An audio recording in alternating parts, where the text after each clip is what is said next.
My name is Felicia Ozeme, Trinitarian Missionaries of Merciful Love Congregation.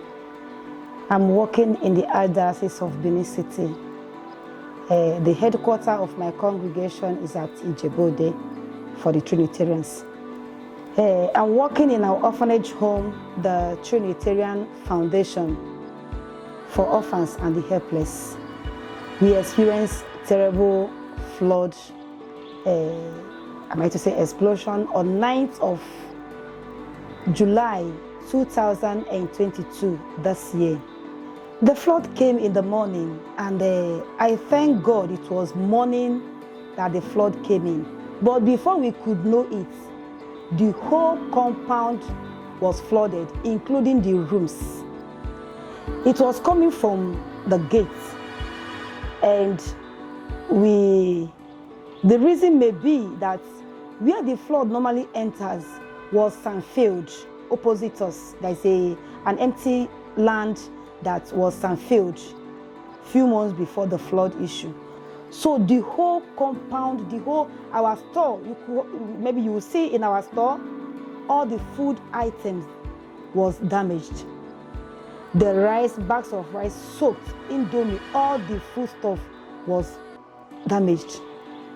Then in our compound at the back of our house, the flood created a hole, deep hole in the compound, that it was terrible. That very day, the children were like trying to rescue our foodstuff with the sisters, not knowing that the flood had entered the rooms, including the triplet room. Their cots was on the floor.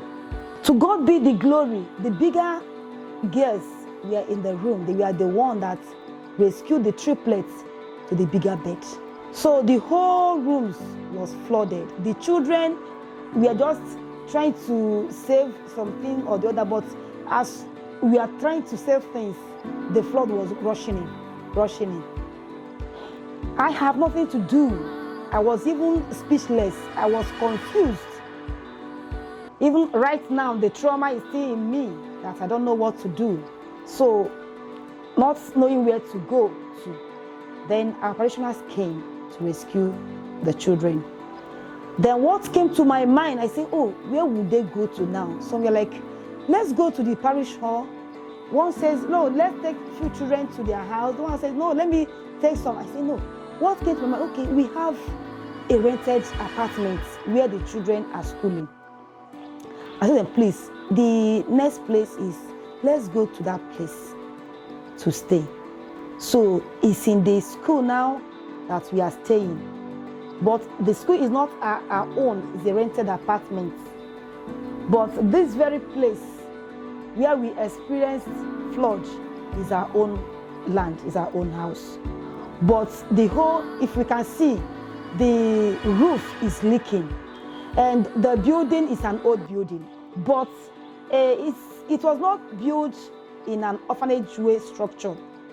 It's just built as a family house. And we bought it. And it is not conducive for the children because orphanage home have a structure of its own. The house is accommodating 34 children with 7 sisters and 2 staff. The present place we are staying is a rented apartment where the children are using for academic activities. But presently, we don't have any means of income.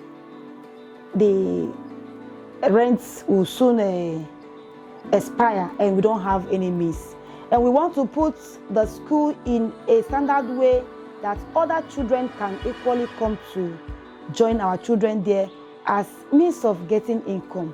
So please, we are pleading for help to see how to put that school in a good shape and as well make the sisters and the children to have a place to stay there for a while. These are the triplets. Their mother died on 3rd of February 2022. According to the doctor where they were delivered, gave the report that the mother came to his hospital towards Ekpoma in Edo State, and the BP was too high. It was 250. That made the mother to go into coma. And for them to save the triplets, the mother has to go into CS. They carried on CS for the mother in order to save these triplets. When the babies came out, their mother couldn't survive it. The father, being a poor man, farming inside a village towards that side, had no other help than to run to us. And we too don't even have any way, we don't have any means of income. We don't, but because of our good heart, we have that goodwill of assisting, helping the less privileged. That's why we have to welcome them, and we are pleading on people of goodwill to assist us to help these little angels to become great ambassadors for God and for the society. This is my little girl. Her name is Hope. Hope has an issue of hand, disfigure of hand, caused by the grandmother, and we are pleading for people of goodwill to come to her aid. The grandmother placed her hand on the gas, and that's what disfigured her fingers. Please, we can see it. The surgery has been carried out 3 times, but there is no improvement. This is my little boy as well. He came to us when he was 3 months from UBTH. Now he's 9 years. He has an imperforate anus, and the doctor opened the colostomy where he was passing physics for 1 year before they opened the anus. And since that time, he has been using Pampers because he has no sensation. So the Pampers, the physics continue coming out. We are pleading on people of goodwill to see how to solve this problem. His name is Augustine Okue. Thank you.